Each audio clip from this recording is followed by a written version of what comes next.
Pagi hari ini bangun tadi udah pagi banget loh. Lihat tuh, beli daging, masya Allah, megang besok puasa.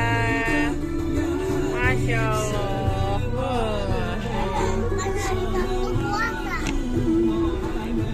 Ramenya mobil di mana-mana, motor nih, lihat tuh antri banget apa. Nih beli dagingnya di depan sana. Nah, masya Allah. Tradisi di Aceh sebelum puasa, sehari sebelum puasa namanya megang. Itu makannya daging. Lihat dong, antrian tuh lihat. Lihat antrinya sampai sini karena ini termasuk paling oke nih yang di sini. Bun, gimana Bun? Oke, aku sih di sini yang nggak apa-apa, yang Tetap kalau sini? mau antri terserah Bu lah gimana baiknya.